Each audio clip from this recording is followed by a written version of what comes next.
All right. Well, I've been excited since you sent your book, Tragedy and Hope 101, The Illusion of Justice, Freedom, and Democracy. And you had sent it right after I took the studio apart I was going out to film on the road. And so I'm glad to have this opportunity to actually discuss the book with you. I hope it's not too late to promote the book because I was really happy when it came in the mail because a lot of people find the 1,300 page version of Tragedy and Hope to be tedious, ominous. Like A there's little intimidating, maybe. a little intimidating, just a little intimidating.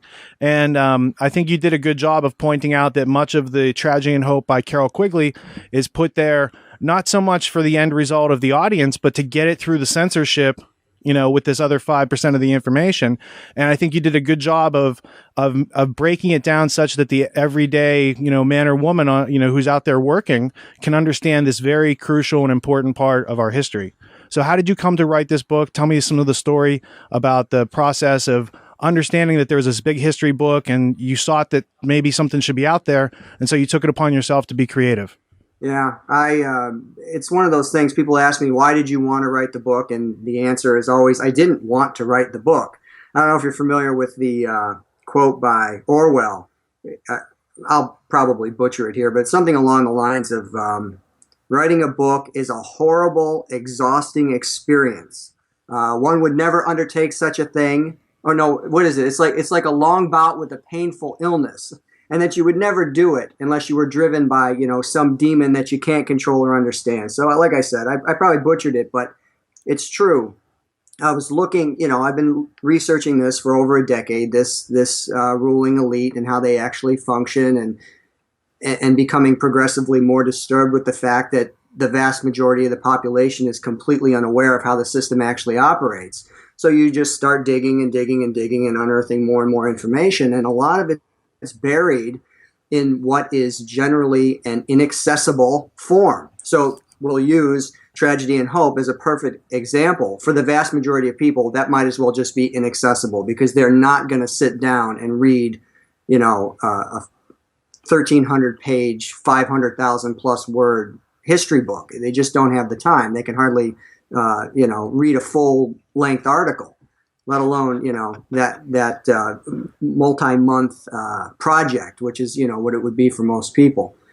So it was just an issue of digging into it and trying to extract a coherent narrative that anybody could understand, and hopefully I succeeded. I did the best I could with it. I think you did a great job. And before I get into the details of what you covered in the book, I just wanted to mention a couple of the things I noticed at the end of the book, where in reading through the recommended reading, you mentioned War is a Racket by Major General Smedley Butler, The Law by Frederick Bastiat, Dumbing Us Down by John Taylor Gatto, and The Molecular Vision of Life by Lily Kay, in addition to like 25 other books.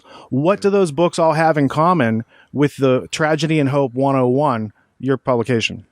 Well, they all provide a little bit more insight into how the system actually operates. So obviously Smedley Butler is addressing the military instrument and how it's used to maintain the elite's control. What were the other ones you mentioned? Dumbing Us Down, obviously John Taylor Gatto would be the education system. Molecular Vision of Life was another one that you mentioned. That's even scarier. That's eugenics 2.0. Okay, all of this is about controlling human beings. That's the whole point of the entire system. And with the molecular vision of life, you're actually getting into the genetic approach to controlling people on a molecular level. What can we do to get into the epigenetic expression of individuals and manipulate their behavior? Manipulate their behavior, manipulate their beliefs, manipulate their temperament, and control them. So all of these books, depending on what you might be interested in, all provide additional insight into the system itself and really the mindset of the people who control it. Who do you think your potential audience is? Who's this written towards? Who's it written, to enlighten? Who can pick it up and find it useful? I think anybody who wants to pick it up and read it will find it useful. And if this doesn't convince you that the political system is all theater, then I don't know that there's really anything. Because that's the thing, this is the culmination of like over a decade's worth of research. So there's I don't even want to guess how many hundreds of books and all of this other stuff. And I eventually settled on this one as being, well, not my book, but Tragedy and Hope, the Anglo-American Establishment, even with the Evolution of Civilizations, and a few others that I sprinkled in there, as providing the most reputable sources to establish this concept of what, where Quigley admits in Tragedy and Hope that the expert will replace the democratic voter in the 20th century. Well, guess what? We're out of the 20th century, and he wrote that back in the 60s. So that this was the goal, that they were creating instruments to do this, to control all habitable portions of the world. And, it's if this doesn't convince you, then you probably don't want to be convinced. And it isn't going to require a tremendous amount of time and effort for you to get through this information. I mean, the book's probably, if you're a slow reader, it might take you 7 hours to get through it, Probably average reader's 5. So it's for anybody who really isn't afraid to face a really ugly truth. Well, and I noticed that you included more than just Tragedy and Hope. You included references from Quigley's other books. Most importantly, I think Anglo-American Establishment, because, many people say, well, Tragedy and Hope, it doesn't have any footnotes and references. And what most people don't understand is he had access to the records. And then in Anglo-American Establishment, he went in and told you who those people were, where those references are, how to, it's so, but Anglo-American Establishment doesn't really mean a whole lot to a lot of people until they read Tragedy and Hope. And then they're like, okay, what's the next step? And I think Quigley did a good job of laying that out in a much more shorter, condensed, dense book. Like there's a lot in there, but it needs Tragedy and Hope, the big book, to unpack it. And before you can appreciate either of those books, you've got yours, which I consider a guidebook to this treasure that's right in front of us. But a lot of people haven't taken the time to read because it's never been advertised to us. Yeah, and again, a lot of people I think are just intimidated. They'd be intimidated by the tone, the presentation, the length, all of it. It's not written for the layman. It just isn't, and that's not to say anything about the layman that's negative. They're just not. If you never tied your shoes before, you're not going to be comfortable tying your shoes. Okay, so to just like drop this 5-pound book on someone's desk and say, "Read this, and you'll understand everything." It's just like, come on, man, it's too much. So with this, they get the what I felt, to the best of my ability. You can't really condense 1,300 pages into just a couple hundred pages, but, to the best of my ability, they will get the most important elements of the mindset and the procedures that these people use to further secure and expand their control over everybody while maintaining the illusion that everybody is in control of their own life and they have representative government and they're free and all this other nonsense. And then if people want to dig in deeper, then that's what the footnotes are for. It's like, okay, I want to make sure that this statement right here, did Quigley really say that? Because that is a pretty damning statement. Okay, well, it says it's on Tragedy and Hope page, blah, blah, blah. Yeah. You go there, you read it, and you can read it in the context of what he wrote, and you can see exactly, yes, that's exactly what he said, and yes, it really is that bad. It really is that bad. Well, going back to your opening statement about writing a book, I think most people think that people write books about what they know, when people who write books know that they actually learn about that topic during the writing of the book, because that's where you really bring everything together, nail it down, tighten it up, and that's where the real knowledge is had. And I think you did a masterful job of taking the meaningful parts, leaving the boring parts aside about diplomacy and all these other things that had gone on. I mean, those are facts in a book, but they're not necessarily relevant to summarizing what the book is. And I think that takes a certain amount of talent to be able to see the big picture and kind of distill it down into everyday language and gather up all these quotes is a diligent effort across the various books, and to make sure it's tediously referenced. I think you did a good job at that. What did you learn about Carroll Quigley as a process of learning through writing this book? Well, I mean, I'd been exposed, I'd heard his name and I'd seen quotes from him prior to getting into Tragedy and Hope. That's what made me purchase Tragedy and Hope to begin with. And, I guess one of the things that I would say I learned about him that I hadn't read elsewhere, or at least an impression that I got, was he wasn't nearly as bad as a lot of people try to make him out to be. I have no doubt that he was an elitist. I have no doubt that he was arrogant. And there are definitely things about him that I would be in disagreement with. But I think there was an element in him of wanting to expose this stuff. Okay, so that right off the bat kind of creates a degree of separation from the people that he's a member of this elite class, this Ivy League historian who's teaching at the School of Foreign Services, Georgetown University in Washington. He's up there teaching the people who are supposedly going to inherit this system of control and use it. And he's seeing things that he disagrees with, and he's saying things that obviously those who controlled it weren't real happy with. So I guess I'd say, you asked the question, what did I learn about him? I guess I always want to kind of go to the source before I make up my mind. So it's not that I had made up my mind that he was this horrible, evil person, but I gained more of a sense of where he was coming from, because I imagine the amount of time and effort he had to put into what he did to expose this information. And at the end of the day, I was just grateful, even though I don't agree. There's a lot about him. He was obviously sucked into it on many levels, being against the radical right, and he got caught up in the divisiveness of it, and he also got caught up in the oh God, what is the word? The intellectual supremacy element of it, where these people know that they're intellectually superior to the average person, so therefore they're drawn to the power and the idea of, well, somebody has to rule, it should be us. All of that was there. But at the same time, I think the more compelling part for me was it was there, but he didn't accept the nefarious nature of what he was stumbling into. So that's a nice long answer to a short, simple question. Well, I think you hit on several points that I noted there. This intellectual separatism is definitely there, and that's a function of the upper class of society using these universities to create people that would be used to take over their machinations. And one of the people that he trained was Bill Clinton, who went on to be a Rhodes Scholar, even though I don't think he finished his Rhodes Scholarship.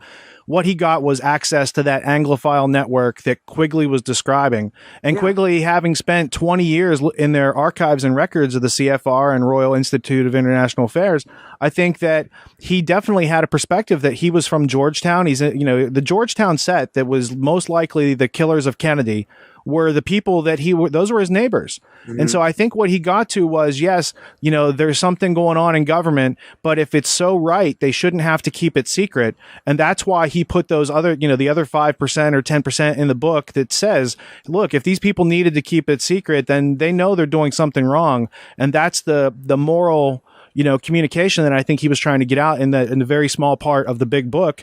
And he hit it well amongst boring diplomatic history of these different countries. And it got through. And the proof that maybe he did something that he wasn't authorized to do is in the destruction of the plates. Did you learn anything about that during your process of writing? Yeah, I mentioned it in the book that he finally realized that they're actually trying to suppress my work.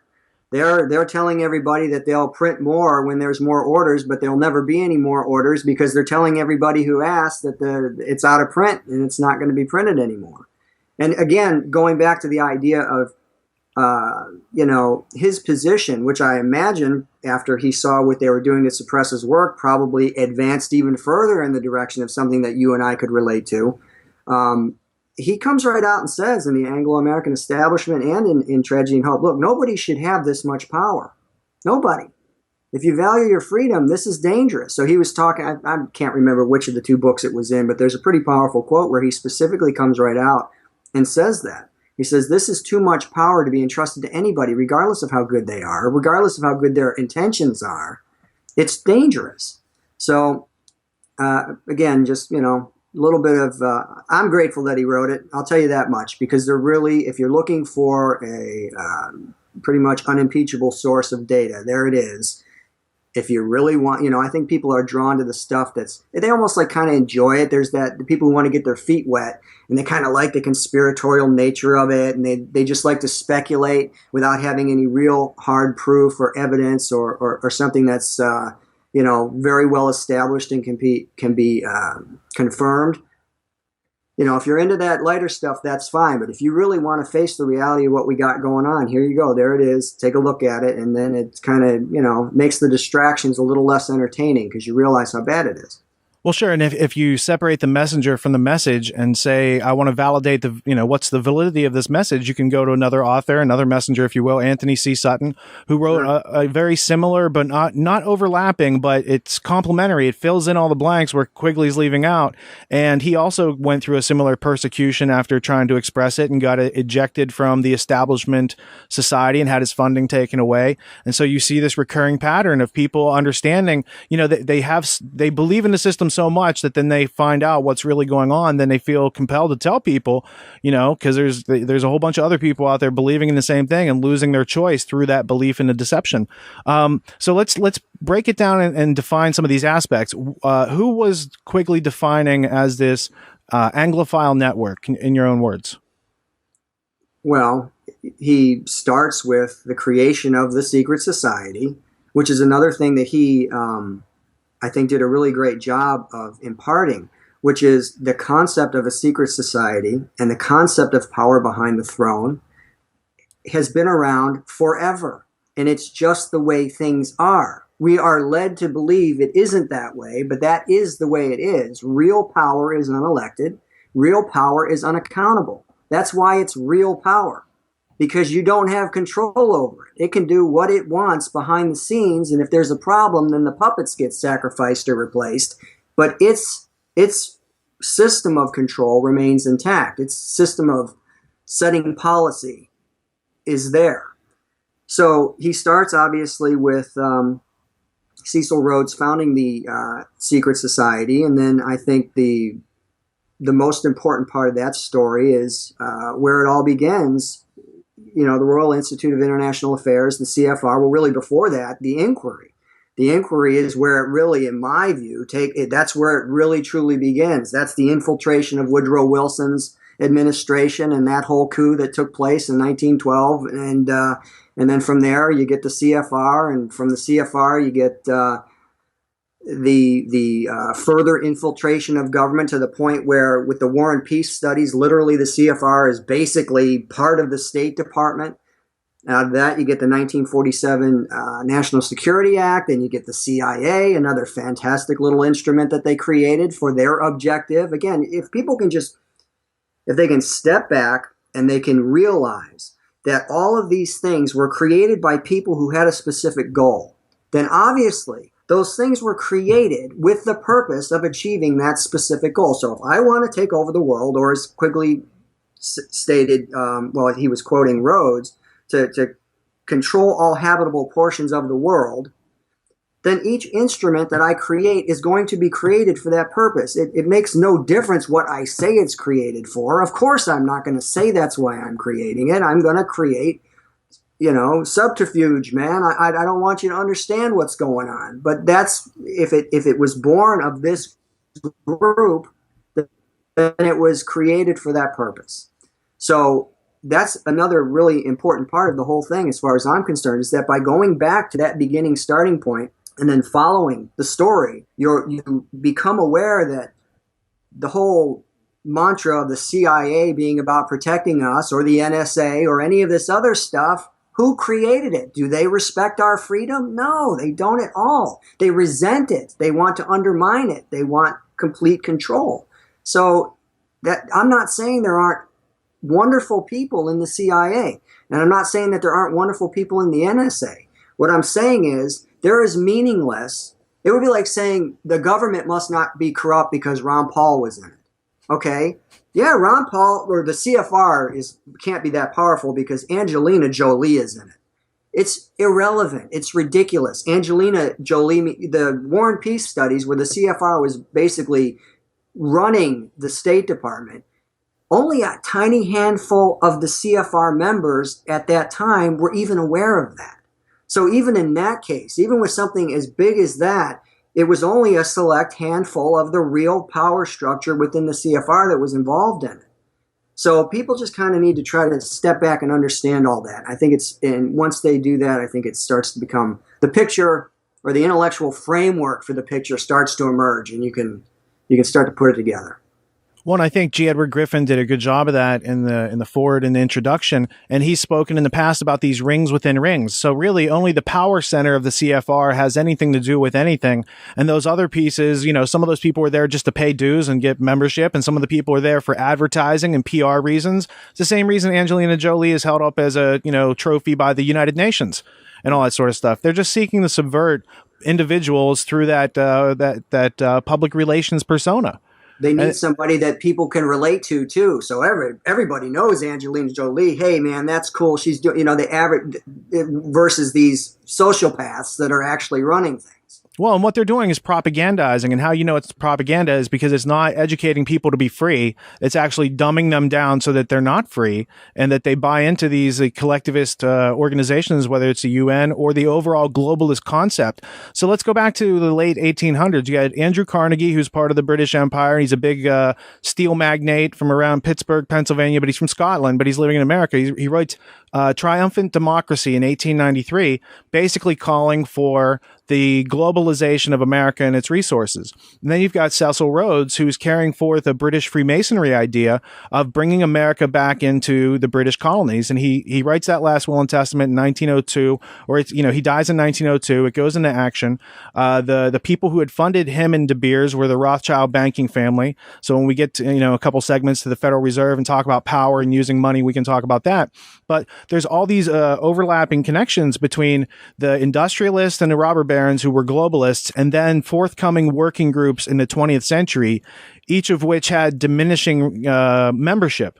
So the CFR comes, it has like 5,000 members. Then you had Bilderberg, and there's so many, maybe 1,000 members. Then there's Trilateral Commission, and then there, fewer members. So it's like step by step, just like you said. If they had a goal to do something, then all those instruments that follow that are pertaining to that are also going toward that goal. And that's what most people don't realize today, because it has such an overwhelming grasp on our sense of constitutional republic right now in this country.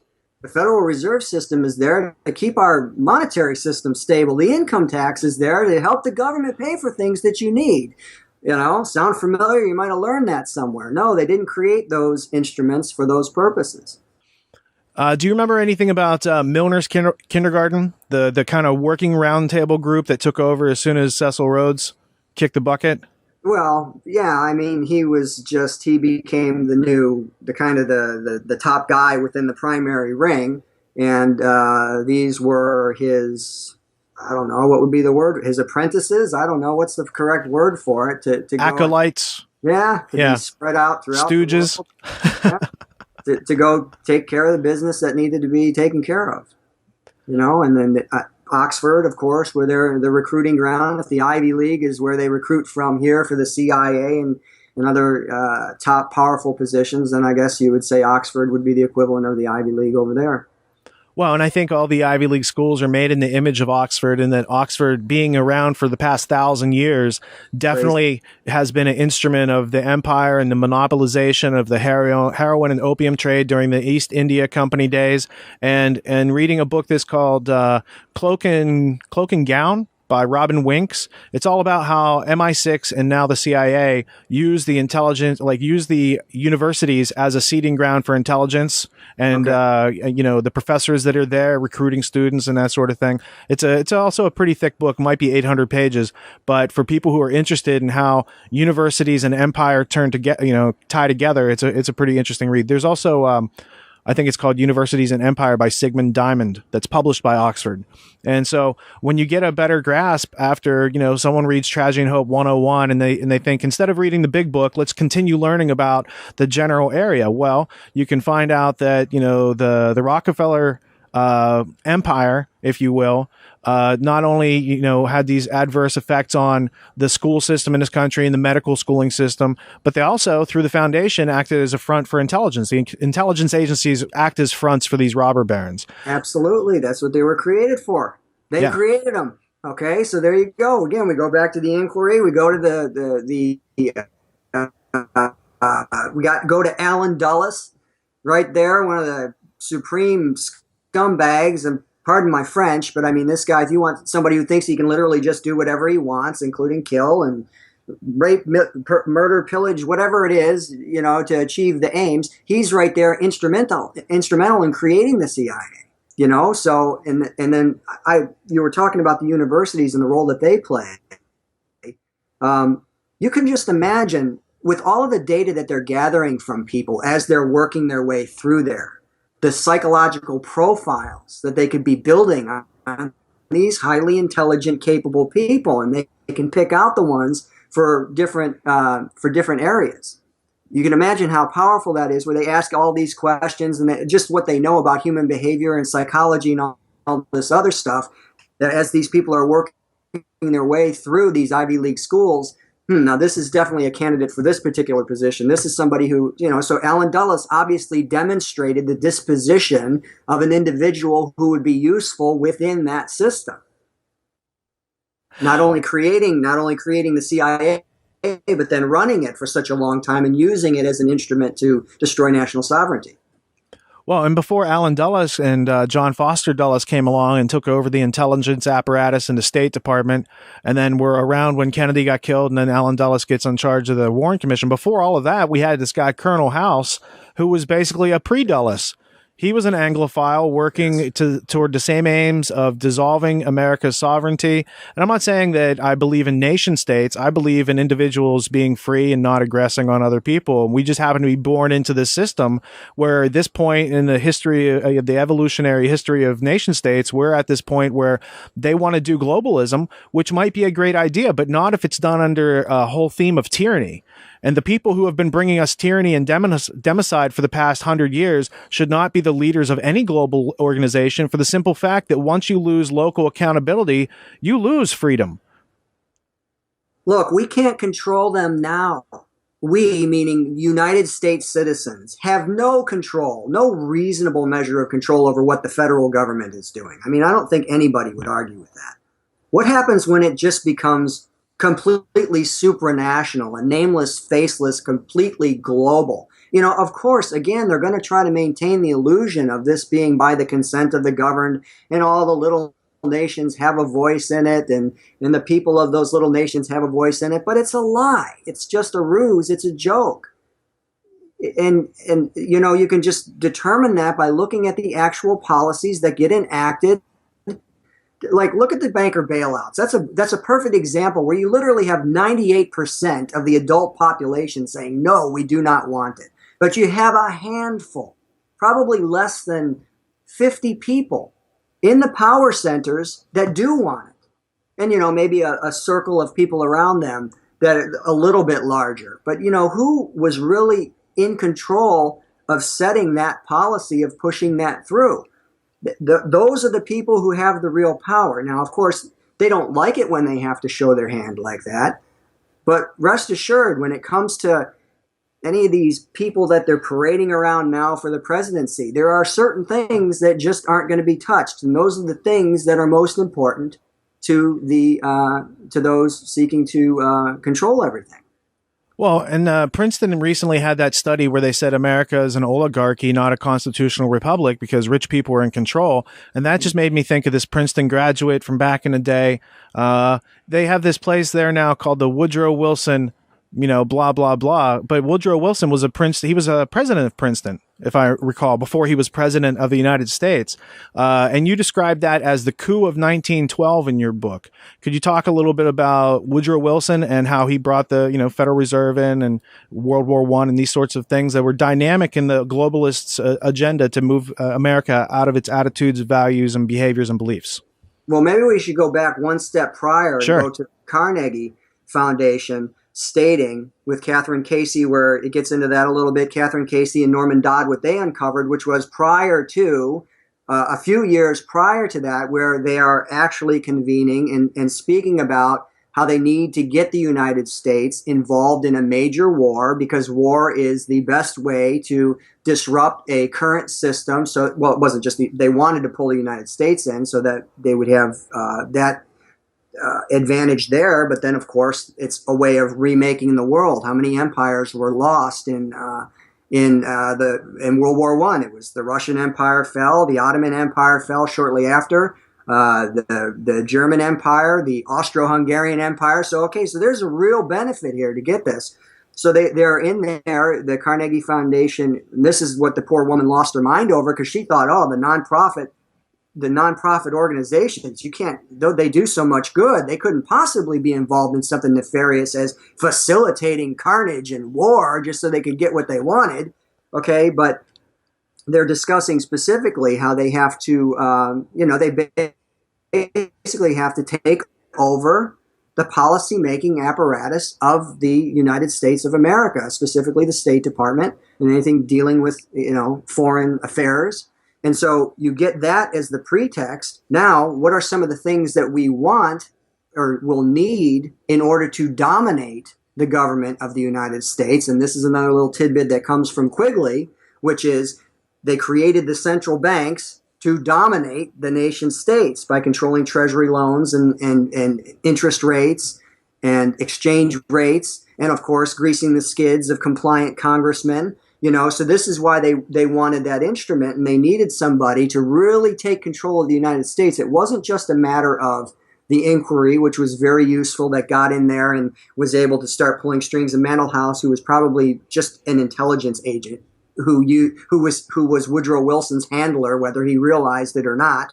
Okay, it went beyond that. It went into the creation of these instruments, the income tax and the central bank. And at the time, Taft, who was heavily favored to win by a long margin, wasn't ready to hand over the power of our nation's currency creation to international bankers, which is essentially what the Federal Reserve System is.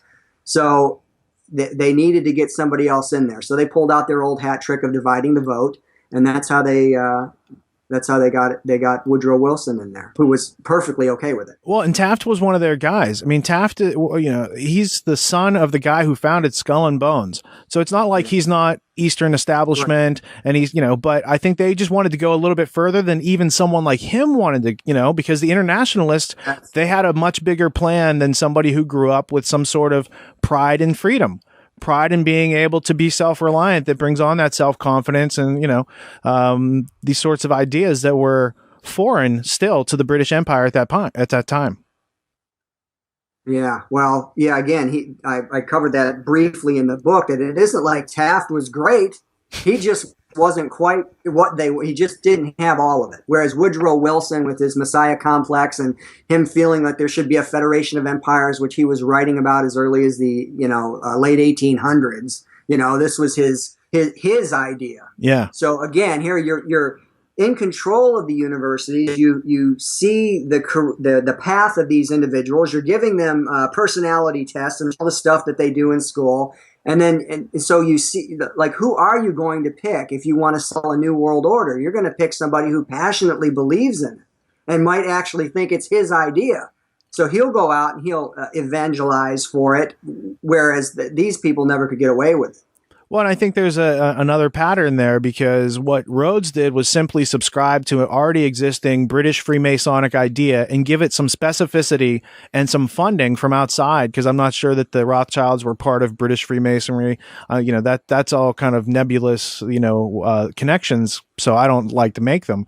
But the Rothschilds are involved with Rhodes. Rhodes is a Freemason. Kipling's a Freemason. They had already adopted this idea of dominance over the English-speaking peoples of the world, to use them to control every other part of the world. So it's like a multi-layered plan for dominance.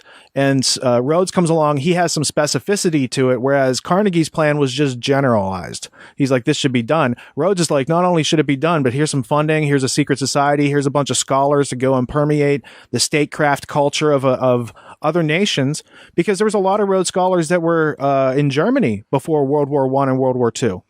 There were a few years where they didn't allow them in there, but as far as British intelligence goes, Rhodes scholars in Britain had already undermined the entire intelligence apparatus of Germany. And when you look into how did they do that, I'm like, oh, they had a bunch of people who are already trained in their culture and loyal to the bigger plan. And that seems to be how a lot of that unfolded. The other thing that you were saying about the central banks was what comes later in the 20th century is more abstractions from central banks, like the IMF, the World Bank, International Monetary Fund. Yeah. What's the other one? The clearinghouse. There's International Settlements. Yeah, the BIS. And so let's just go back to 1913. And why did they want to take over the money apparatus? What does that allow them to do specifically in this country?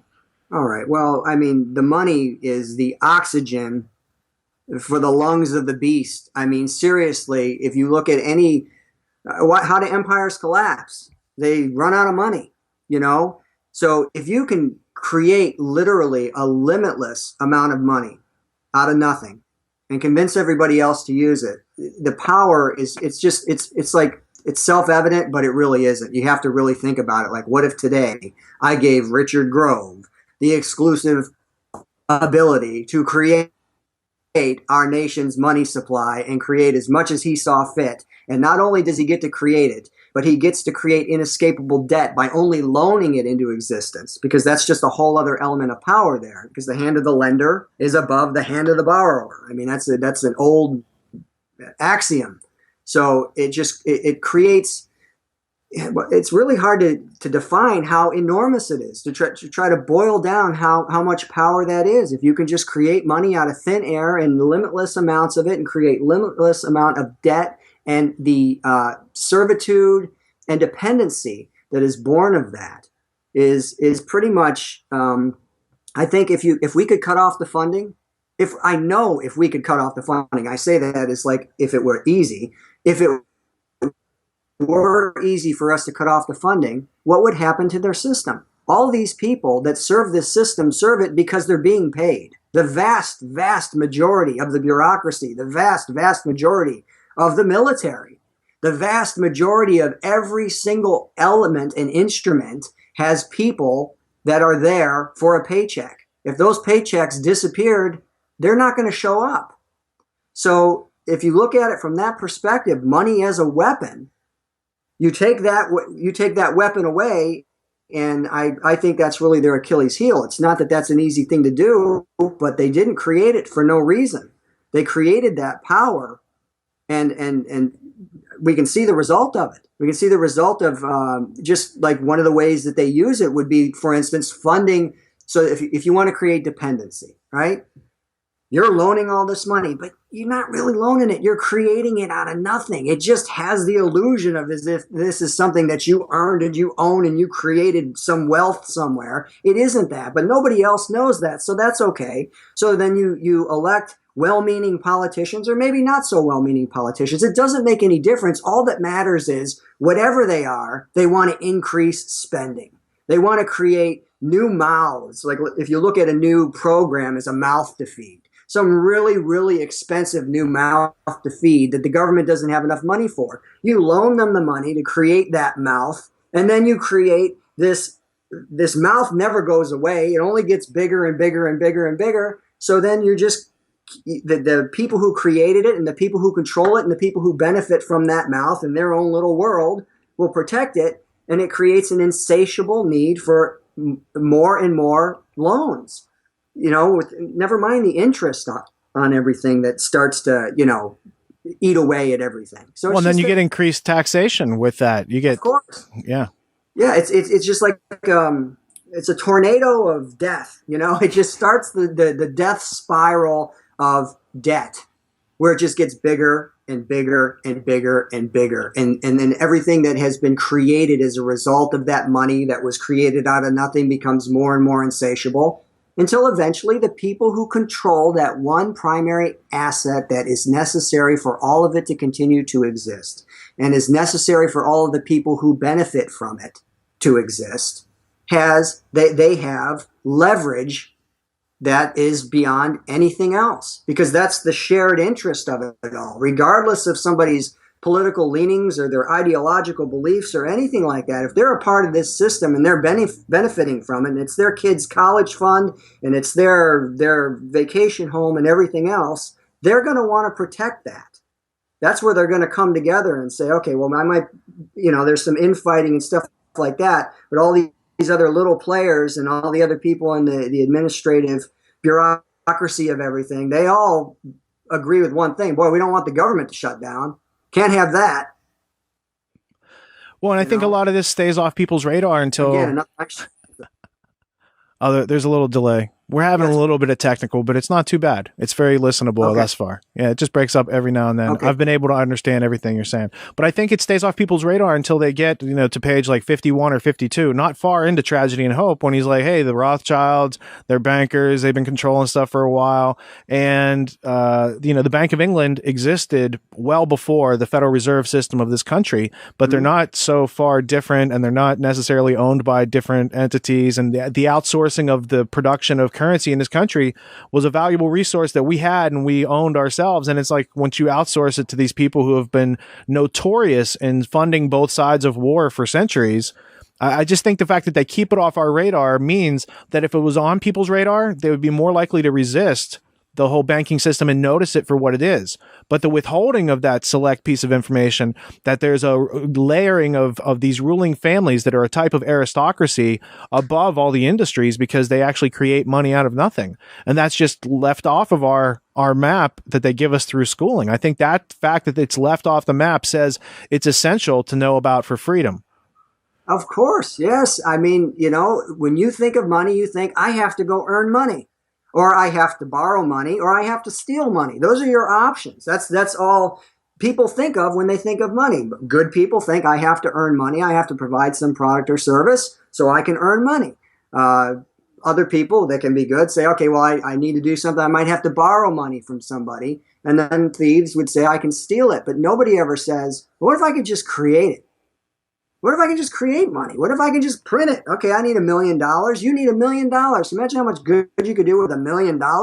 Just go ahead and write yourself $1 million check and put it in the bank and start hiring your army of tragedyandhope.com warriors to go out and spread the gospel of how the world actually operates. You could probably get a lot done. Now realize how insignificant $1 million is to these people.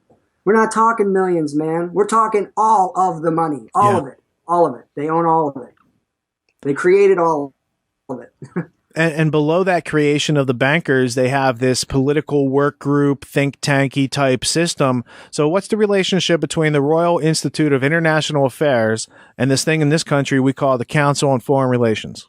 Well, this was, again, they were the initial creations, I guess you would say, of roads, the initial primary instruments that then led to all the rest of them. So the Royal Institute of International Affairs would be dealing with Europe, obviously, and the CFR would be the United States. I haven't researched the Royal Institute of International Affairs much, other than knowing what it is. It was just the other arm. It was the European arm of what they were creating, the primary European arm. I guess they created a bunch of similar institutes.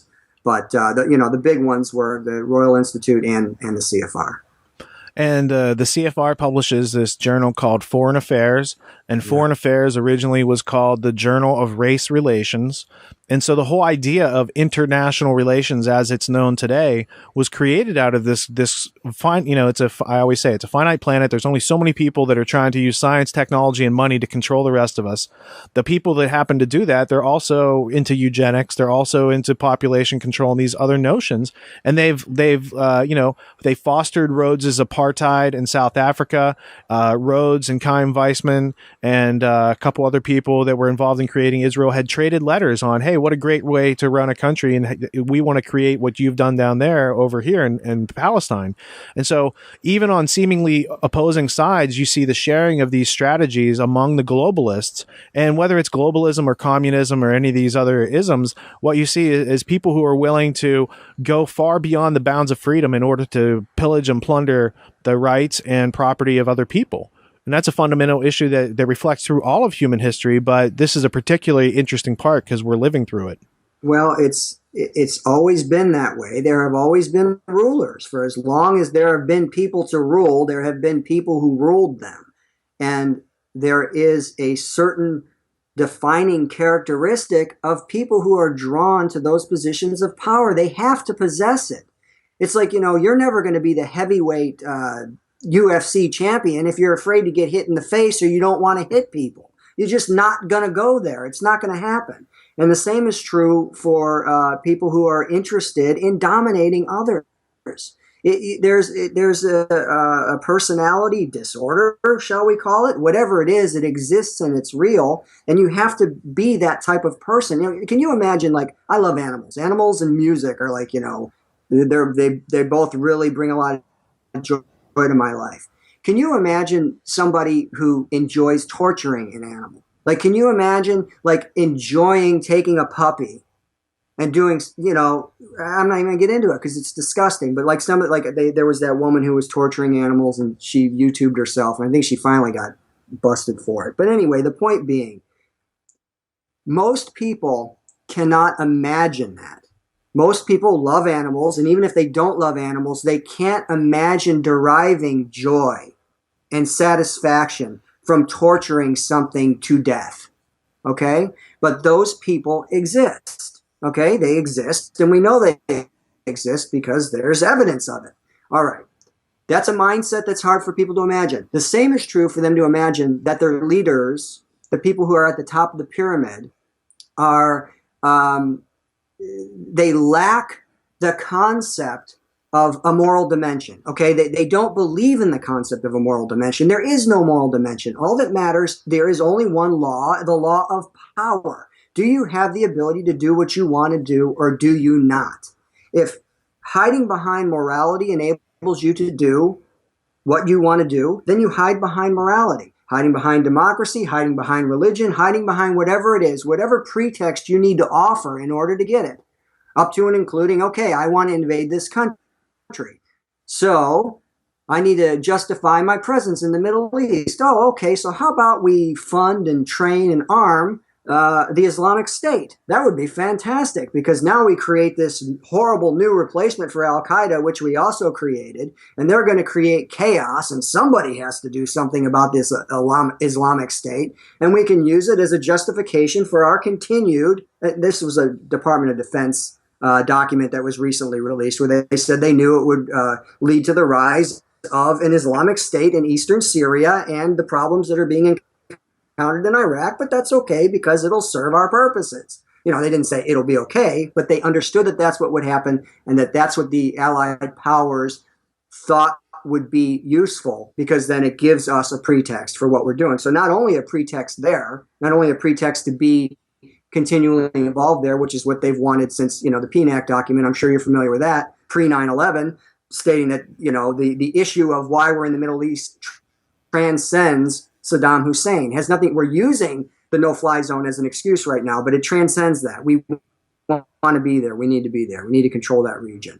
Okay, so then they create this, they fund them, they train them, they arm them, they protect them, they protect their supply lines, the oil, everything else, and then they get two things out of it. Why wouldn't they do it? They get to justify their ongoing intervention there. They put pressure on the Syrian regime, Assad, and then they also they have a new boogeyman that they can terrify all the American people with, the horrible ISIS terrorists, to justify the further erosion of freedom here in the United States. So it's just a nice, big, perfect, wonderful system. So why wouldn't they do it? Most people, just like the people who can't imagine why would you torture an animal, they do it because it gives them what they want. That's why they do it. It's no more complicated than that. Well, and you can see it through not only current history, but that's why they funded Hitler. That's why Western technology built the Soviet Union and created the Cold War dynamic, because it allows them to do these unconscionable things that they can never do during peacetime, but they have to do it because the Nazis are doing it. They have to do it because the Soviets or the Chinese are doing it, and then they do all sorts of awful things to people. And they also, like, the Milner Group they set up the breaking of the League of Nations treaties, after 1919 Versailles, to put Germany in a position where they would do exactly what they wanted them to do, which was industrialize, arm themselves, and then get aggressive and try to take back what was taken away in 1919. And because the people doing it to those countries were masters of the PR dynamic, where they were doing public relations and trying to do propaganda, not education, they were able to dehumanize the entire German population through a series of ad campaigns, again, because they had done it in World War I successfully. So I just see they continue to do the same thing, and it's about catching on to that pattern. and hopefully getting other people to understand that what they're seeing out there as far as today with ISIS, yeah, that goes back to Al Qaeda and Western funding of Al Qaeda and the Mujahideen, goes back to Western funding of the Muslim Brotherhood, and it goes back to a multi-hundred-year pattern of the British Empire employing proxy forces to do their dirty work so that they can have plausible deniability, and the Americans, the CIA, etc., have just adopted those techniques because they still work until people smarten up. Well, of course. I mean, again, if you figure that this Anglo-American establishment came from Europe, right? And it's coming in. It's of course going to be structured the same way. Well, and it has a longer history than a lot of people think of. It goes back to 1066 and William the Conqueror, and then you can go forward. But you have World War I is a fight between Queen Victoria's grandchildren, basically. And it's the conversion of this very upfront royal monarchy style of rule to the implementation of these proxy governments, where now, because I think after the French Revolution, they started to look at their system and say, wait a minute, what if we were ruling more indirectly so people couldn't just take us to the guillotine? And then you see this idea of nation states pop up, and Germany and these other countries, but they still had, a monarchy or a royal family. Well, if you look up the German royal family from World War I, they're still around today. The House of Hohenzollern and their titles, their princely, titles and this sort of stuff. So this class system still exists throughout all of Europe, basically. It's just taken off the radar, and now people talk about Angela Merkel in Germany as if she's like the person running the country. But I think there's also a behind-the-scenes divine right of kings element to this whole apparatus that still exists in many forms. They've never known anything else. So that's another thing. These people, that they're born into a position of privilege where, of course, you use other people's blood to get what you want. Of course, you use other people's money. Of course, it's just as much as you can take. That's what the game is. That's the game of controlling as much geography and as many people as you possibly can. That's how it works. So to them, it's the idea of not having access to that is as foreign to them as the idea would be for us to have access to that. You could imagine, again, if you could just start conscripting people and forcing them to give you their money. Like if I could just, let's use propaganda as an example. I'm getting hot, man. I'm taking my coat off, my sweat jacket. Let's imagine the education system, which is you got into, you got Carnegie and you got Rockefeller, both kind of getting involved in that to try to shape minds according to their will so it would serve their interests. What if we had the power to do that? What if I, just from a selfish standpoint, had the power to make my book mandatory reading in 10th grade? All right?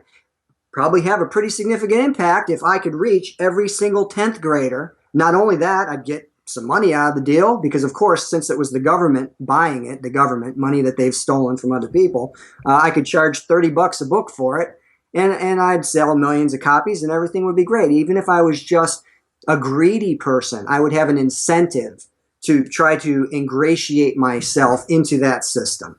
But if I wasn't, how about we just look at it from the perspective of we want to help affect the way people see things? How much of an impact would that have? Can you imagine if you would have read Tragedy and Hope 101 in 10th grade? It would have been like a big deal. Yeah. You might have been reading something that was like, wow, this is history that's kind of makes sense, and this is something maybe I should care about. And you can dig into it. Yeah. There's some context about how Hitler came to power. Not just that he was when it happened and who he was, but how he came into power and who was behind it and what the purposes was and how awful that horrible tragedy was, and that the people who orchestrated the entire thing never paid for it. Right. They profited from it. They got what they wanted out of it. Well, and even all the people that helped to protect it, like Allen Dulles, all they did was secure power for the people that already held power. Like, Allen Dulles was doing it to cover up the Rockefeller, Standard Oil, all the investments that they had in Germany. So you have this point where what they do and what we say as a country, as individuals, voting together or some idea like that, there's no causal connection. And again, that's what the Princeton study was saying. There's no causal action of connectivity between what people want and what the government's actually doing. And that proves in and of itself that they're derelict. They're not there to serve make us. First off, they're not supposed to make us safe. They're supposed to protect our rights.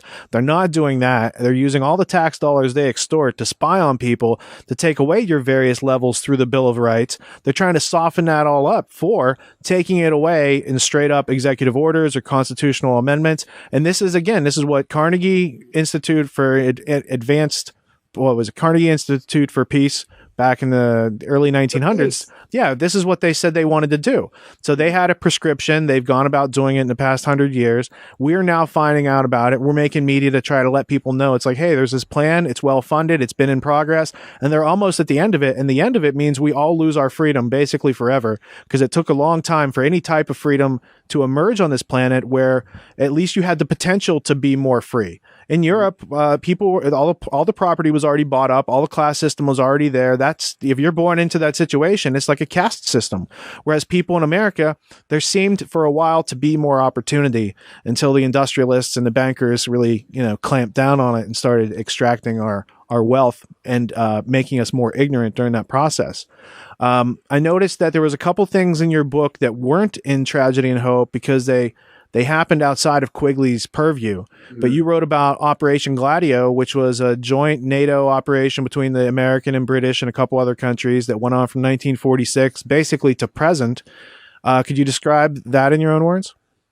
Well, Operation Gladio is I felt it tied into Quigley's where Quigley was revealing the way governments operate, and they engage in dual policies, and they even engage in false flag terrorism in order to achieve their objectives. Quigley highlights some of that stuff, which is, again, really useful, because to a lot of people, they hear false flag and conspiracy theory, they throw their arms up and conveniently don't have to think. But Quigley speaks specifically of Hitler using it, and I think Operation Himmler is one of the things that he gets into, burning of the Reichstag. So after having that established, now we can start getting into, so we have this established by Quigley. False flags are real. Governments use it. They benefit from it. They use it because it works. How else might we see this group of individuals who, by the way, empowered Hitler every step of the way and helped him get into power and probably told him how great burning the Reichstag would work?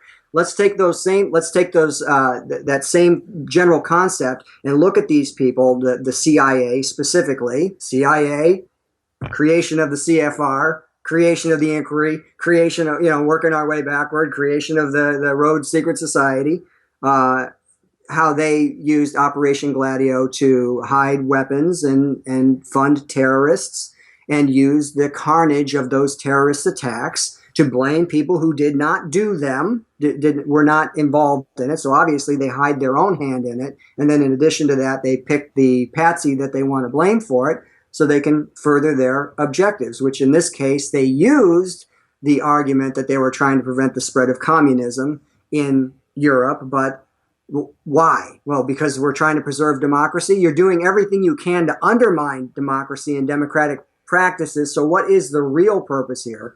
And so in the book, I give my take on that, which is it was just an extension of the sovereignty destruction project. That's what this is. There's always going to be a pretext, but what is the ultimate aim? The ultimate aim, what is the result? A further consolidation of power and control, further destruction of the individual people's ability to determine their own destiny, their own political destiny, their freedom to take that from them. So how many, I don't know if you've read Ganser's book, but, it's a pretty disturbing book. It isn't very long. It's pretty disturbing and gets into these I use the word people lightly, that were recruited.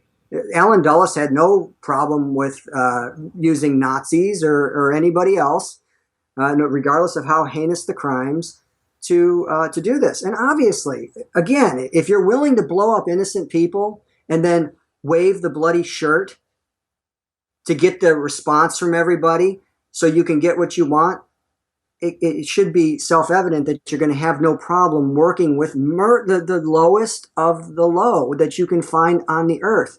And that maybe, if we could just get people to understand that concept, how horribly backward it is that they look at their leaders and the leaders are exalted as if they're some, as if they're morally superior to everybody. They are morally inferior to almost everybody. Sure, there might be a couple who are lower, but man, they're probably long dead or in prison by now. They're really at as far as being immoral goes, they have to be at the top of the heap because they're willing to do whatever it takes. Yeah, I think for people to understand like JFK's assassination and the Warren Commission, all you need to do is understand who Allen Dulles is, what is his morality and character and history relative to that situation.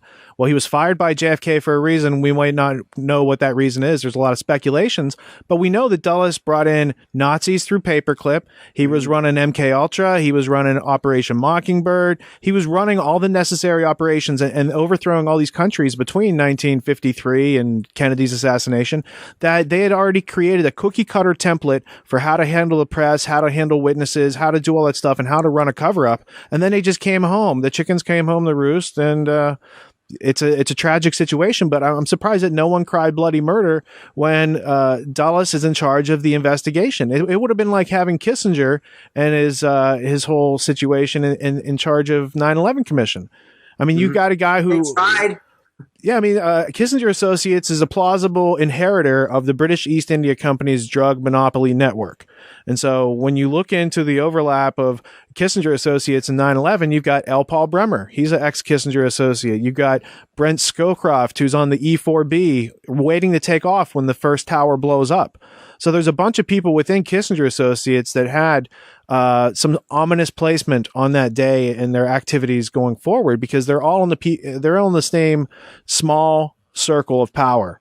And when you see what's behind that circle, oh, it's the people who funded the Nazis. It's the people who funded the Soviets. It's the people who funded communist China and taking away of their guns to kill hundreds of millions of people during the 20th century. All of that, like just the idea that you have, again, the mindset, the person who will torture animals and enjoys it. The mindset, the person who will set into motion something that they know will lead to carnage, but they're satisfied because it achieves what they wanted. Okay, so just like the idea, like if right now you were in a position where you were given the ability to determine something. How's my connectivity over there? That's You're good. Breaking up a little bit on my end. Can you hear me? Yeah, okay. I can still hear you.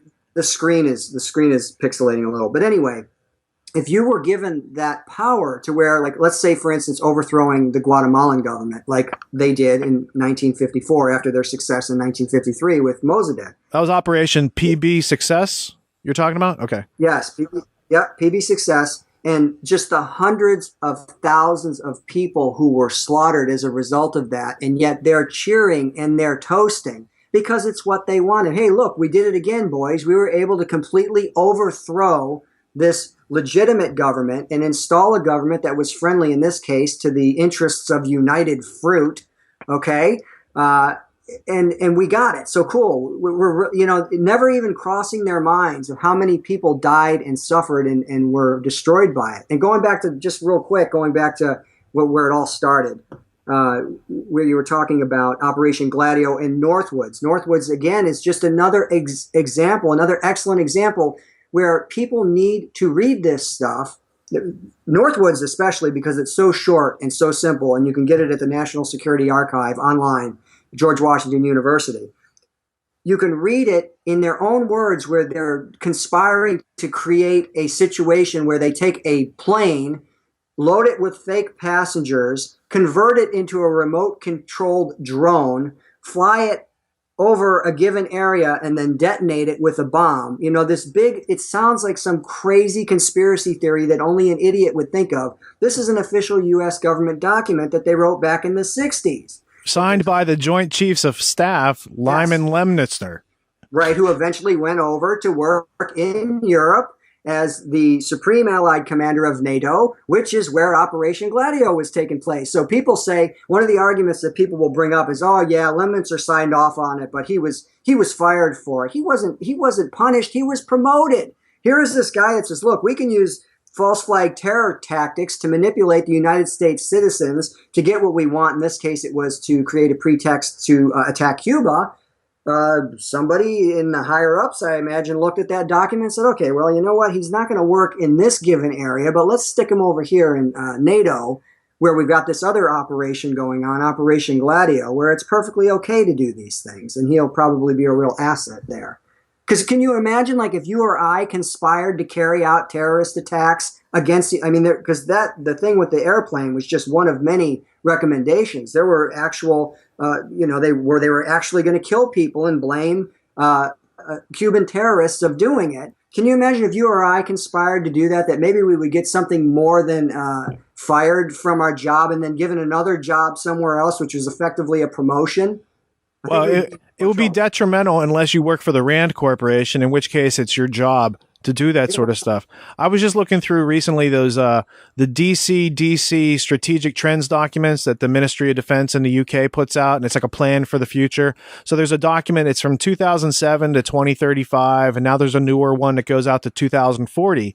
And basically, when you're reading through their plans for the future as globalists, you know, heightened social tensions in America, rioting, terrorist attacks by, you know, something like ISIS, these sort of things are in these plans. So you can go back and read the 2007 plan. You'll see they've already done a whole bunch of this stuff. It talks about brain chip implementation, the use of cybernetics to control individuals, new forms of warfare. They're pretty interesting documents, but what they're showing is that they're taking their information from the Rand Corporation. So this corporation that's in America that's doing these nefarious plans for the past 60 years, and you know their papers, the Pentagon Papers came from Rand. So that was like their planning and implementation of the Vietnam War. This think tank is shared not just in America defense. British Ministry of Defense is running their projections from this American think tank, which again goes back to show the close connectivity of the Anglo-American establishment in this globalist plan. The other thing that I saw on my desk here is I'd ripped this out of a Vanity Fair article recently. Let's see. It's Holiday 2015-2016, and it's from page 73. And it's Vanity Fair nominates the Carnegie medalists. So these are people of the Carnegie Institute. They're getting medals. And it talks about how Carnegie was this great philanthropist and he built thousands of libraries in the United States and with funding with J.P. Morgan and blah, blah, blah. But over here, one of the guys getting a medal, I just couldn't get over the irony, is a co-founder of something called the Carlyle Group. His name's David Rubenstein. So when you look at 100 years ago, the Carnegie Institute and what it's doing today, it's popularizing the ideas being purveyed by these other people who uphold their plan. The other item I'd bring to bear, since you were bringing Operation Northwoods out, there's a Defense Intelligence Agency FOIA request. And this guy from DIA, Defense Intelligence Agency, issued a complaint to the Department of Defense Inspector General. And basically, in his report, he points out that in the summer of 2000, they had this briefing called the Weapons of Mass Destruction and Threat to the United States. And in there, it says the oral briefing itself was sensitive. So this is a year before 9/11. It identifies World Trade Center 1 and 2 as the most likely buildings to be attacked in the United States, closely followed by the Pentagon. The briefer indicated the worst case scenario would be one tower collapsed onto the other. The possibility of striking the buildings with a plane may have been discussed then. It was certainly discussed in the red cell analysis leading up to the briefing. It then goes on to talk about how the building could be struck by an airliner. And so they've got an almost verbatim discussion about the terrorist attack that happens a year later that comes out as a result of this FOIA request.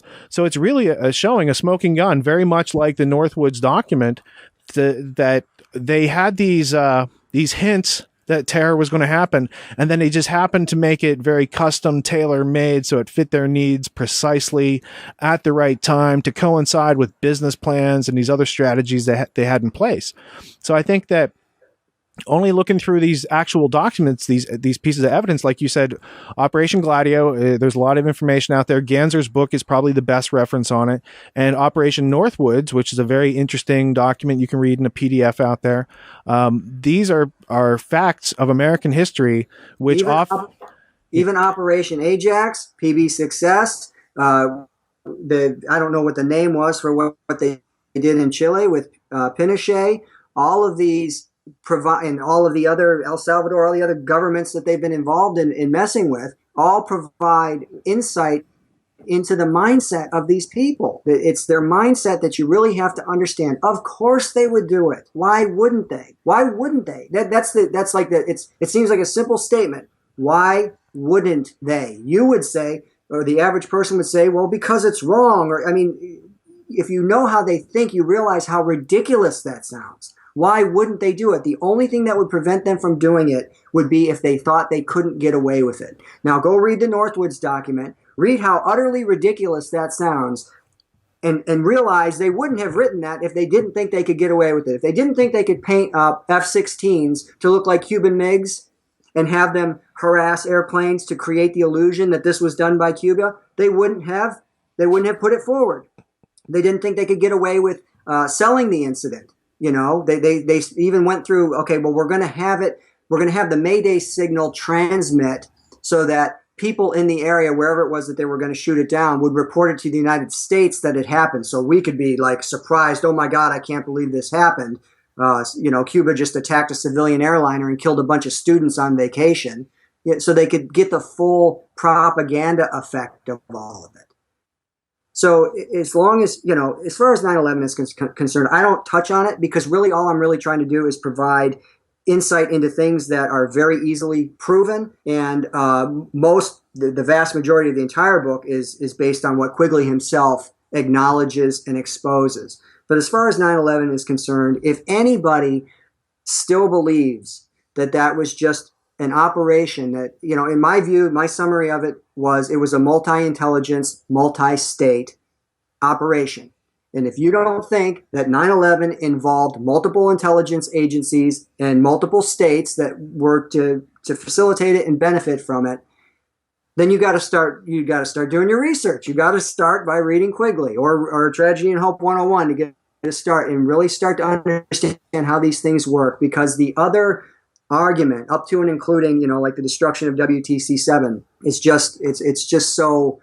it's so ridiculous that it's laughable if you have more insight into how these people function and how that whole thing was used and how the Patriot Act was already written and then trotted out immediately after it, and just everything, how they used it to go into Iraq, which again, I was talking about that. The PNAC document, which is specifically talking about establishing full spectrum dominance, and that there need to be over in that region of the world, but it's the process of transformation is going to be difficult. This is again a paraphrase. The process of transformation, meaning the process of us being able to do what we want and project our power the way we want, is going to be difficult absent a catalyzing and cataclysmic event like a new Pearl Harbor. All right. So now, regardless of how much of an apologist you might be, and regardless of how twisted your mind might be about what the true intentions of the people who determine our policy are, you have to stop and think how coincidental it is that they were writing all of this just prior. In 2000, they were writing this. And then here come the attacks, and here come the press releases where they're calling it our Pearl Harbor. And they used it specifically to do what they had already set out to do, to fulfill their already established military objectives, which they couldn't do without it. They admitted they couldn't do it without it. And then look at what they've done to our freedoms in this country. Something else that they wanted to erode. How could they have possibly made so much progress with spying and even legitimizing torture and foreign intervention and the massive expansion of the surveillance state and everything else? How could they have accomplished all that without 9/11? Are you kidding me? If they weren't behind it, then they needed to be, because according to how they operate, that's what they would want. Somebody else would have had to steal their business plan. Yeah, exactly. I mean, because otherwise this is what provides the pretext for all of that. So I don't get into the book. I have my own, I pretty much just stated my opinion on it very succinctly: multi-state, multi-intelligence service operation, and the idea of it just being 19 Arab hijackers commanded by a man in a cave, I think is crazy. And all of the evidence that they've suppressed that demonstrates irrefutably that it's crazy is just, well, I guess it's just par for the course. Well, and I think that the 19 alleged hijackers aren't separate from the system of multi-state international intelligence agencies to begin with. They're part of the proxy force. I mean, Al Qaeda was just a database list of people who had worked for them under the title of Mujahideen during the Holy War. But then later they're in the Sudan with Osama bin Laden building roads. So he had a construction crew. He's just, he was a gangster, a warlord kind of gangster. And we take that as something other than a politician or a lobbyist group, or, we have these different titles for people in other countries who do very similar actions in this country. There's plenty. Blackwater wouldn't be that much different than Osama bin Laden, and what was the guy's name? I don't forget his name. But I know it, and it flew out of my head too. These types of mercenary groups. I mean, how is that different than what Osama bin Laden was doing? And I think when you go back to like the history, because you don't have to comment on 9/11 in your book, because if people understood the nature of the Anglophile and Anglo-American network and their goals, you would see that September 11th, 1973, what happened in Chile that the CIA and Kissinger were involved with, they got away with that. And so when Kissinger's recommended as the guy who's in charge of the 9/11 Commission, it's like, okay, that's because he's gotten away with this sort of stuff before. It's not outside his purview. They don't have to brief him. He's been involved in it all along. Those are the types of guys they have to come in and put the lid on it. And Zelikow is only one more step abstracted from that same group of people. I mean, he had worked for the whole Bush 1 administration and been groomed by these people. So when you have the people committing the atrocities involved of investigating the atrocities, that's certainly not democracy, nor is it a constitutional republic. It's straight out of the playbook, Richard. I mean, that's the thing. So again, if we can point people to the playbook of the things, because I'm not trying to convince anybody of anything other than what is irrefutably established. We don't need 9/11 because you can ignore it completely and just understand that there is this small group of individuals, unelected, unaccountable, that are controlling policy, and they have a direct aim, and that aim is absolutely contrary to our interests. And here are the instruments that they have created to help them do it. And this is where it's leading, So I'm not saying 9/11 isn't important. I'm just saying, and I'm also, I want to, kind of shore up the concept here. Once you read their playbook and all of the things, one of the biggest things about 9/11 that most people who have no idea how the system actually operates have a problem with is the idea that their government would do that, okay? So that is the real point of making them understand, look, these people are not your government. They are not there to serve you. They don't care about your interests. They don't care about your rights. They don't care about any of the things that you were taught in school. Okay, so if you can get your mind around that, now you can start looking into things that they've done which can be proven, and you will establish in your mind that what I just said is true. Then that provides the intellectual framework for you to look at the evidence about 9/11 in a more objective way, if you want to go there. Because it was the most powerful. It was the most powerful acceleration of everything that we've seen in our life. Obviously, acceleration of their plans. Can you hear me? Yeah, you broke up just a little bit, but it was I can understand what you were saying. Okay. And you're back on sync now with the Skype and the audio, so that's okay. All good.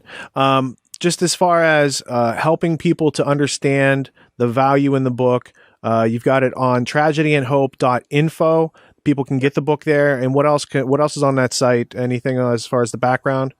Yeah, well, okay, so here's the deal. I want everybody to have access to it so they can get the book for free. The entire book is posted at tragedyandhope.info for free. It's not just a teaser or whatever. You can read it. All the footnotes are there. And then in addition to that, you have the, I've provided a bonus material section, which is like the extended notes that I have from, say, Tragedy and Hope. So if you don't really want to read all of Tragedy and Hope, I typed out, 50,000 plus words of what I had highlighted in Tragedy and Hope while I was reading it. Okay, so that would give you the very, very reduced, condensed, word for word resource to find out kind of some of the other stuff that he covers in the book. And then I do it with Operation Gladio.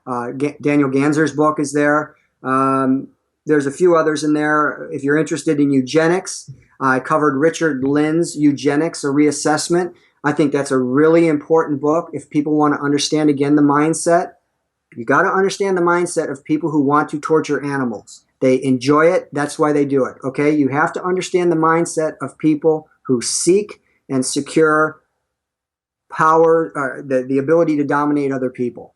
Once you start to understand that, and you hear them saying themselves, like for instance, Realpolitik, Kissinger, a practicer of Realpolitik, and others, they essentially say there is no moral dimension. That is their mantra. Their mantra is, look, we can't be held up by moral things. Our primary objective here is that we have got to be the dominant force. So once you start to think about things in those terms, it becomes a lot easier for you to absorb all these things. Life becomes a little bit more disturbing because you realize what we're living under.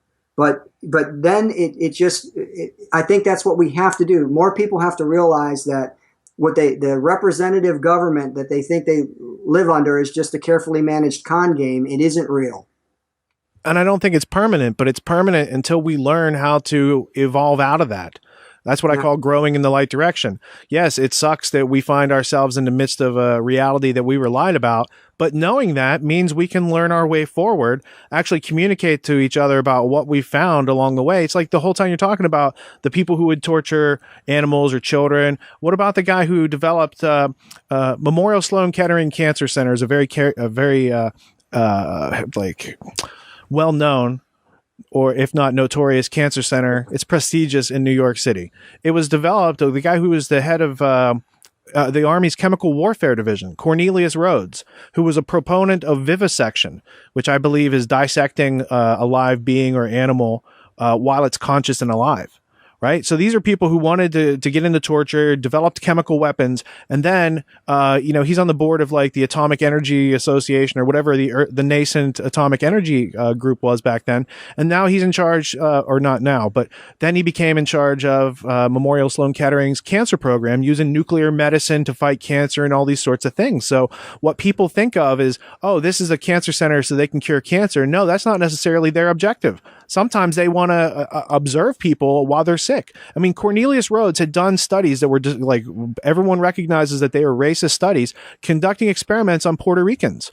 And then that guy, he's funded by the Rockefeller Foundation and Rockefeller University. And that's what brings, the cancer culture to America.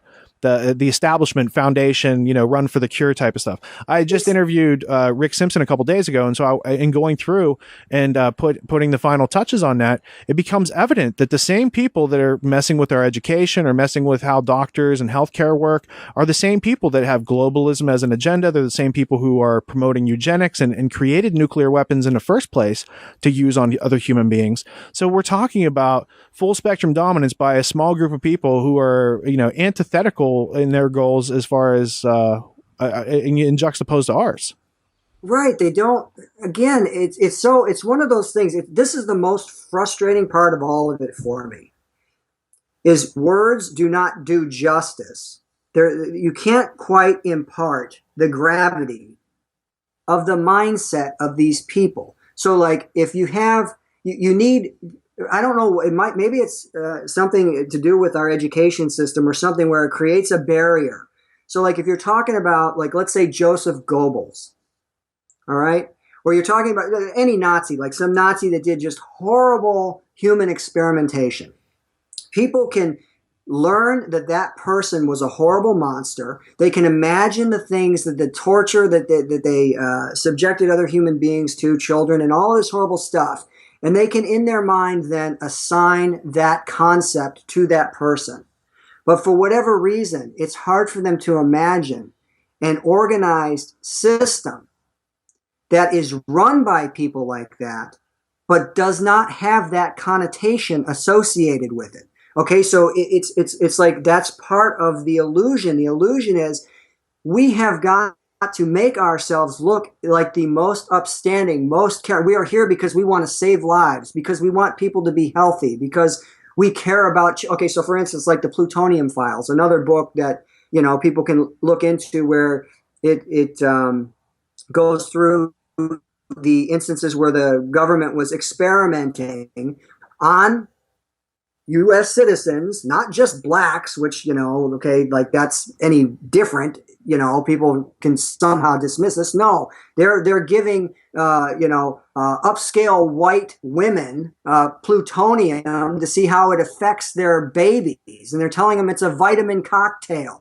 Okay, so then when the baby aborts, they can study it and see how it happened. So you can imagine you're walking into some prestigious hospital and it's all white and it's all sanitary, and here come the good doctors and they're here to help you. No, they're not. They're part of a government funded project where they're going to poison you and kill your child. How like you, especially right now, like obviously you can imagine that. How horrible that is. You're about to have a baby. You're going to go to some place that you think is reputable, but even there, they're able to get their fingers into these highly reputable, established places and conduct experiments on people who are completely unaware of it. Or like they were feeding, they were going into the, okay, so obviously one of the weakest people in the world are handicapped people. So what did they do? They go into a home for retarded children, and they're lacing their oatmeal with radioactive isotopes to study it, because they need guinea pigs or MK Ultra. The list goes on and on. The evidence is just overwhelming of what they are if people will look into it. Yeah, I think the question is, how much information or evidence do people need to actually get that that's going on? And then once you understand that, work toward the solution. Some people need more convincing than others. And I think the major blind spot they have is that they think these tax-free foundations are charitable and philanthropic, when really they're a cover to change culture and arts and to take over hospitals and to control a lot of different aspects of our society. Absolutely. I just browsed through foundations, their power and influence again, just because there was a Carnegie statement that I couldn't remember, and I wanted to remember it. And it was essentially that this idea of individualism and laissez-faire and all that other stuff is just it's played out. We're not doing that anymore. Okay, the time of the individual is done. This is, well, not really though, because they're going to be the individuals who control everything. All right, so this is not something somebody would think would come from Carnegie, or the Carnegie Institution. They think that, no, this is about kumbaya. We all join hands. It's one big world. We love each other. No, it isn't that anymore. And it never was. Okay. I guess that's really the key point. It never was that. It was presented that way, but it was always about securing and acquiring more control. And we go all the way back, full circle. You're a group of individuals. You want to control all habitable portions of the world. You want to control all the elements of human behavior. That it's not just basic social engineering, okay, which obviously is a huge part of it through the education system and everything else, but this goes all the way down to the biological level that they want to control human behavior. They want to control what you think. They want to control what you believe. They want to control how you behave. They want to control it all. They want to know it all. They want to control it all. And it isn't for your own good. It's for their power. It's for their stated objective. So maybe at some point when enough people start to understand that, then the solutions will come more quickly, because you'll have more people realizing there's a problem and it needs to be solved. Well, you're right, dude. You're right. And I think a good first step in the right direction is to read Tragedy and Hope 101. I mean, the great first step was you writing it, but other people can now read it. They can read it on tragedyandhope.info. And if you want to support Joe, buy that extra bonus pack to get the additional research that really unlocks it. You get a summary of Tragedy and Hope, the big 1,300-page book. So again, before you go buy... They don't have to buy that either, my friend. It's all free. Oh, it's all free? Yes, it's all free. There's nothing. If they want to buy a hard copy of the book, that's a great idea, because I like the idea of not being something that can be digitally erased. Right. All right.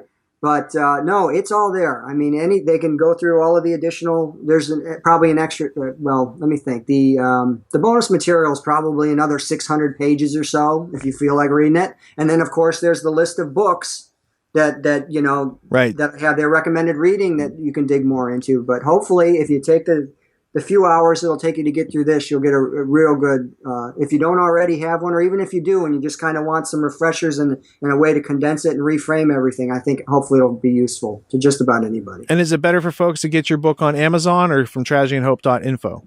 The Amazon is easiest. Okay. They can just buy through Amazon. That's easiest. Or they can get it, it's available in Kindle on Amazon and hard copy on Amazon, but it's Smashwords and all of the places that they distribute to. They can get it through iTunes, whatever, the iBook, I guess is what it is. It's available in all the different formats, however they want to get it. Well, that's good. You took away everyone's excuses for why they don't want to read it. It's like, oh, no, it's in the format, it's in the Kindle, it's in the audio, whatever you need. And it's free. And it's free. So, yeah, well, no barriers. Good job taking the obstacles out of everyone's way and making a clear path so they can get to some meaningful knowledge. Do you have another book project on the table? Not right now. Not right now. I'm trying to. I spent a lot of money and a lot of time on all this over the past decade, and so I pretty much exhausted all my resources. So I got to start thinking along the lines of actually doing work that is paid again. Sure. So I'm kind of on that, but I'm absolutely certain in about 5 years I should be able to get back on my feet again, back where I need to be, so I can finance the next 20 years of doing this. Yeah. Well, what I can say is the work you did to put this book together is work that was well spent, and it's work that's going to last the test of time. It's going to be, 20, 30 years from now, this is just going to be as valuable or more valuable than it is now. Hopefully then it'll be people, oh, what happened before everything became free? What was going on back then? And they can use it as a guidebook, and they're not using it as a guidebook to avoid this globalism empire type idea they got, that they're trying to put on everybody on the planet. I mean, there's 7 billion people that they're trying to control. You would think that, a few of us should be interested in preserving the freedom while it exists.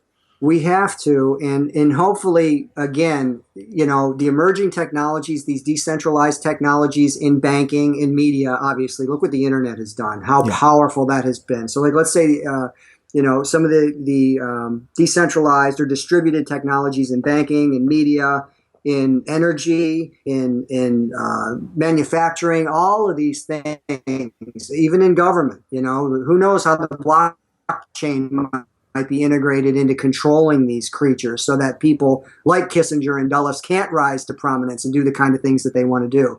I hold out hope for that the more people we can make aware, the faster all of that stuff will start to happen. I don't believe they're going to succeed. And I think if they do succeed, the system will just commit suicide anyway. So that's no real consolation. It's no real consolation, but at least, I think they're up against forces that they'll never understand and can't control. I'm not talking about religion or anything like that. I'm just talking about the inherent nature of the way things work. If you just create this highly concentrated predatory system, it'll just feed on itself until it destructs. It can't do anything else. But we're going to try to get in the way of that if possible.